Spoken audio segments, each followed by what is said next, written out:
ഒരച്ഛനും മകളും കൂടെ രണ്ടുപേർക്കും ചെരുപ്പ് വാങ്ങാൻ ഒരു ഷോപ്പിൽ ചെന്നു. അച്ഛൻ്റെ കയ്യിൽ കാശുള്ളത് വച്ച് അതിനനുസരിച്ച് രണ്ടുപേർക്കും ചെരുപ്പ് അച്ഛൻ സെലക്ട് ചെയ്തു. പക്ഷേ മകൾക്ക് ഇഷ്ടപ്പെട്ടത് കൂടിയൊരു ചെരുപ്പായിരുന്നു. മകളത് വേണമെന്ന് പറഞ്ഞപ്പോൾ അച്ഛൻ്റെ ചെരുപ്പ് മാറ്റിവെച്ചിട്ട് മകൾക്ക് ആ ചെരുപ്പ് മേടിച്ചു കൊടുത്ത് രണ്ടുപേരും വീട്ടിലേക്ക് യാത്രയായി. പോകുന്ന വഴിക്ക് കാല് തട്ടി അച്ഛനൊന്ന് അവിടെ വീണു. കാലൊന്ന് ചെറുതായി മുറിഞ്ഞു. അച്ഛൻ രക്തം തുറച്ചുകൊണ്ട് ആ ചെരുപ്പെടുത്ത് ചെരുപ്പിലെ വള്ളികൾ ഉള്ളിലേക്കിടുമ്പോഴാണ് മകൾ കാണുന്നത് അച്ഛൻ്റെ പൊട്ടിപ്പറഞ്ഞ ചെരുപ്പായിരുന്നു എന്ന്. മകൾ കരഞ്ഞുകൊണ്ട് അച്ഛനോട് പറഞ്ഞു, എൻ്റെ അച്ഛ, എനിക്ക് ഈ ചെരുപ്പ് വേണ്ട, നമുക്കിത് മാറ്റിയെടുക്കാം എന്ന് പറഞ്ഞപ്പോൾ അച്ഛൻ തിരിച്ചു ചോദിച്ചു, എന്തു പറ്റി മോളെ? എൻ്റെ അച്ഛൻ്റെ കൂടെ ചെരുപ്പെടുക്കണമെന്ന ഉദ്ദേശത്തിലാണല്ലോ നമ്മൾ ഷോപ്പിലേക്ക് വന്നത്. അവിടെ എത്തിയപ്പോൾ ഞാൻ കൂടിയ ചെരുപ്പെടുത്തത് കൊണ്ട് എൻ്റെ അച്ഛനെ എടുക്കാൻ പറ്റിയില്ല.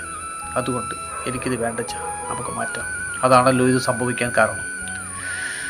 ആ അച്ഛൻ തിരിച്ച് മറുപടി പറഞ്ഞു, എൻ്റെ മോളെ, ഓരോ രക്ഷകർത്താക്കളും നിങ്ങൾക്ക് വാശി പിടിക്കുമ്പോൾ അവരുടെ കാര്യങ്ങളെല്ലാം മാറ്റിവെച്ച് ഇല്ലാത്തത് ഉണ്ടാക്കി നിങ്ങൾക്ക് മേടിച്ച് തരുന്നത് നിങ്ങളുള്ള സ്നേഹം കൊണ്ടാണ്.